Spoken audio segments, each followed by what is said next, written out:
Pessoal, antes de começar o próximo vídeo por si, tá? Só mostrar para vocês como que a gente vai, como nós vamos nos guiar aqui para resolver esses problemas com Bootstrap, tá?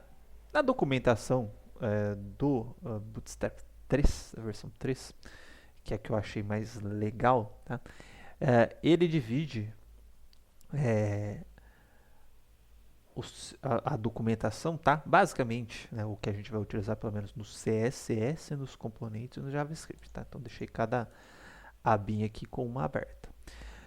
Bom, o que tem dentro do CSS, tá? O CSS vai conter uma série no geral, tá? Uma série de classes, tá? Que você consegue aplicar diretamente nos componentes HTML. Então, por exemplo, tabelas. Vou pegar tables aqui, tá? Você chegar numa tabela que você tem, colocar um class table, tá? Ela já vai ficar nesse formato aqui, tá? Se você colocar um class table, table striped, ele já vai ficar com essas linhas aqui meio coloridas, uma assim, uma não, tá? Enfim, tem uma série de estilos aqui, tá? De classes que vão estilizar a sua tabela, tá? Se você tiver botões, tá? Se quiser estilizar os botões, ele já tem os primary, success, info, diante, você vai aplicar uma classe diretamente em um botão. Enfim, imagem, que a gente vai trabalhar bastante com imagem responsive, tá? Já deixa a imagem responsiva, ou seja, o tamanho da imagem já vai se adaptar, já vai se adaptando de acordo com o tamanho do dispositivo, tá? Então precisa você ir lá no seu CSS, colocar que a imagem vai ocupar 80%, etc. Já vai se adaptando, tá? Não só isso que ela faz, mas a gente vai entender mais conforme a gente entrar nos media queries mais no final da aula. Enfim, se quiser colocar imagem redondinha, com bordas arredondadas, etc., já tem então um CSS para estilizar diretamente um componente HTML. Tá? Além disso, caso você queira fazer algumas coisinhas que não tem um padrão no HTML, coisa que a gente vai utilizar aqui, por exemplo, o painel. Tá? Quero colocar um painel, igual a gente fez nessa parte aqui. Ó. Isso daqui é um painel. Tá? Se quiser fazer o painel, então ele vai ter um componente que vai ser o painel para a gente colocar. E vai dar o código aqui de exemplo, como que a gente vai utilizar o painel. Tá? Outra coisa que a gente utiliza aqui é o Jumbotron. Tá? Para essa partezinha aqui, ó, é um formato do tipo, opa, Jumbotron. Componentes, Jumbotron não existe no HTML, mas você aplica lá uma classe em cima de uma div, por exemplo, ele vai virar esse Jumbotron.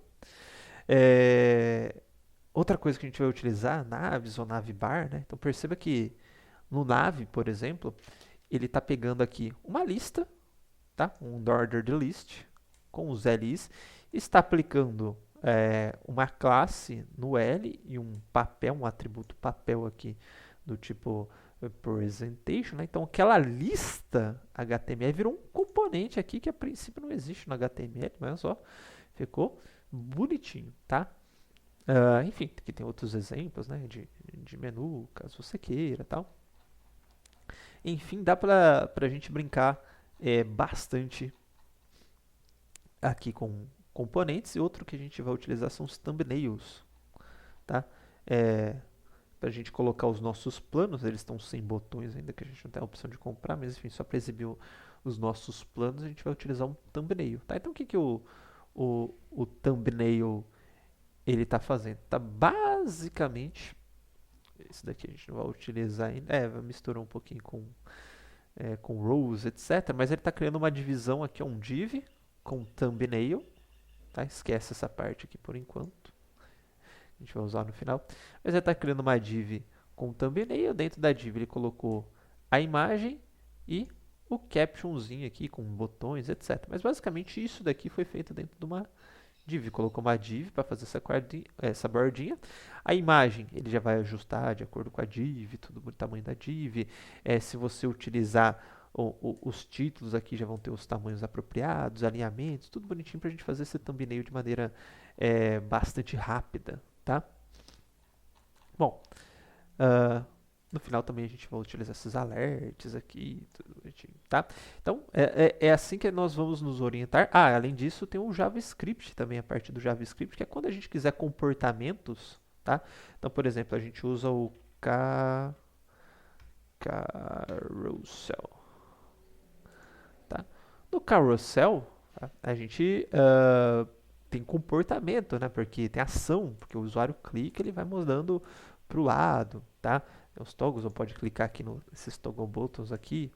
Enfim, é, tem ação mediante a ação do usuário, tá? Outra coisa que a gente vai utilizar aqui no Collapse, tá? Naqueles painelzinhos aqui, tá?